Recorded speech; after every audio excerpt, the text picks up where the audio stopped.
Bonjour à tous et bienvenue dans cette vidéo où je voudrais partager avec vous une stratégie extraordinaire, très simple pour ressentir le bonheur intérieur, le bonheur authentique. Et cette stratégie, elle est vraiment toute simple et pourtant je connais des gens qui ont lu des tonnes d'ouvrages sur le développement personnel, sur le bonheur, qui connaissent beaucoup de choses et qui ne la pratiquent pas, cette stratégie. Elle est vraiment pourtant très simple, vous allez voir. Et on va la développer un petit peu ensemble. On va voir pourquoi, à quel point pourquoi c'est puissant à ce point-là. Alors, cette stratégie, eh bien, c'est tout simplement de sourire, mais de sourire sans raison.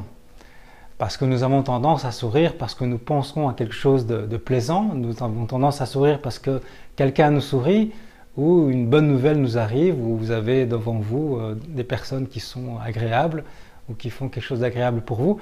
Alors dans ce cas-là, je dirais que c'est assez facile de sourire et si on ne sourit pas dans ce cas-là, c'est assez navrant, assez affligeant. Et pourtant, il y a encore pas mal de gens qui ne vont pas sourire quand on leur sourit. Mais je dirais que c'est assez facile de rendre un sourire ou de sourire parce que nous avons une raison pour sourire. Ici, ce que je vais vous proposer, c'est de sourire sans raison. En fait, si vous voulez, c'est de ne pas attendre d'être heureux pour sourire, mais de sourire pour être heureux. Je voudrais vous parler de ce qu'on appelle la rétroaction faciale. C'est un concept qui a été mis en évidence en 88 par des psychologues, qui a mis en évidence que le fait de sourire transforme notre état intérieur. Nous avons un très bon radar pour ça. Vous avez déjà vu des gens qui sourient de manière fausse et des gens qui ont un sourire véritable. Quelle est la distinction entre les deux ?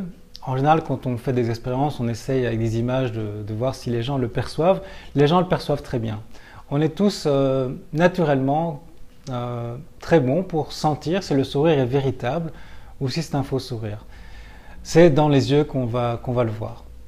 Alors quand les gens adoptent un vrai sourire, qu'est-ce qu'on se rend compte quand on observe ces personnes-là, qu'on fait des expériences avec eux?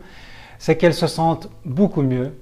Elles se sentent beaucoup mieux dans leur peau et puis elles vont avoir une perception beaucoup plus ouverte et elles vont avoir moins de stress également et leur perception va être tellement différente que ça peut même changer les résultats quand ils doivent par exemple faire des exercices compliqués ou quand ils doivent coter, juger de quelque chose. Ils vont être beaucoup plus positifs. La rétroaction faciale, c'est assez simple, c'est l'idée de quand je souris, avec un vrai sourire. Alors au début, peut-être c'est difficile, donc je vais devoir penser à quelque chose d'agréable. Mais ensuite, vous allez voir, c'est l'état naturel du visage, de l'être humain. C'est d'ailleurs l'expression faciale qui est la moins fatigante. Donc en plus, si vous souriez, vous allez être moins fatigué. Alors c'est intéressant parce que on est quand même, il y a tellement de choses qui nous prennent de l'énergie. Donc le fait de sourire, c'est une façon de se reposer. Et puis quand on sourit, on se sent bien à l'intérieur directement. Vous sentez, quand vous regardez un film amusant, quand quelqu'un vous sourit, vous vous surprenez à sourire vous-même, c'est tout à fait contagieux. Et si vous observez à ce moment-là, vous vous sentez bien. Vous vous sentez bien, en fait, le sourire va permettre toute une cascade de réactions chimiques dans l'organisme, dans le cerveau, au niveau du ventre également, du système entérique. La dopamine, la sérotonine peuvent être sécrétées. Et donc on se sent bien.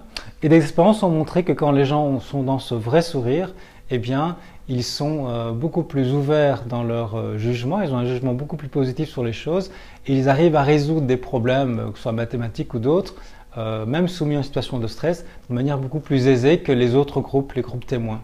Les gens qui ne sourient pas normalement, qui sont, vous savez, quand on fait un exercice, en général, on est sérieux.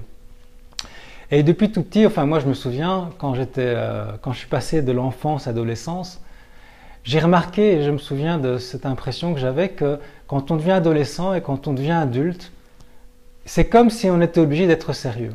Et je me souviens, je regardais les adultes, avec un visage souvent de marbre, assez sérieux, les adolescents qui essayaient d'adopter cette posture, et je voyais qu'ils faisaient comme un jeu, une mise en scène, on met son masque social de personnes responsables, sérieux, qui endossent tous les problèmes sur son dos. Je me souviens que ça m'avait touché. Je ne comprenais pas du tout, je ne pouvais pas mettre des mots comme je le fais maintenant, mais ça m'avait touché. Et je me suis surpris moi-même à aussi rentrer dans le moule et enlever mon sourire qui était naturel à l'époque pour pouvoir être, entre guillemets, accepté dans un groupe social et ne pas sourire bêtement comme on peut entendre. Arrête de sourire bêtement. Sans raison en plus, alors là c'est vraiment bête. Ben non, au contraire, c'est très intelligent de sourire sans raison. Et puis vous avez déjà remarqué que quand vous souriez sans raison, avec raison ou sans raison d'ailleurs, les gens ça les touche, ça les influence, même s'ils ne le montrent pas, ils vont garder leur masque de contrition sur leur visage, ça va les toucher à l'intérieur. Parce que nous avons ce qu'on appelle des neurones miroirs qui font que quand vous voyez quelqu'un pleurer, vous sentez quelque chose à l'intérieur. C'est tout à fait naturel également, c'est comme ça qu'on apprend. Vous voyez quelqu'un faire un geste ou qui se fait mal, on a presque mal pour lui. Et quand vous voyez quelqu'un qui sourit, eh bien, vous avez envie de sourire. C'est vraiment contagieux. Donc vous allez faire du bien autour de vous et vous allez surtout vous faire du bien. Donc je vous invite vraiment, après cette vidéo, et même déjà maintenant en me regardant, à sourire.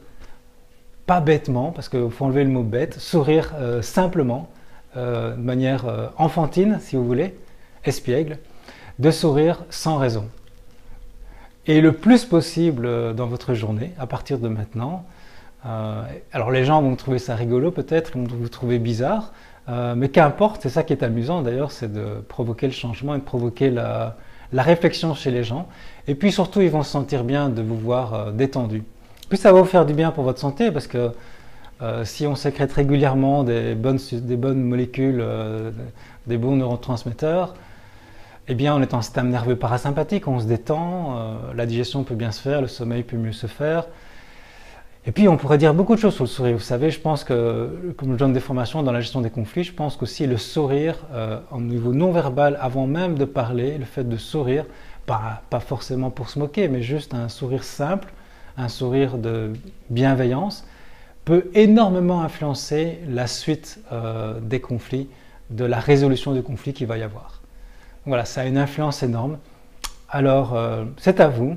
J'imagine maintenant que vous êtes en train de sourire devant votre ordinateur, je l'espère. Et pour ma part, je vous souhaite donc une belle journée avec plein de sourires. Je vous invite à cliquer sur j'aime la vidéo si ça vous a plu et de la partager si vous avez envie. Et puis de me poser des questions sur le bonheur ou sur le stress.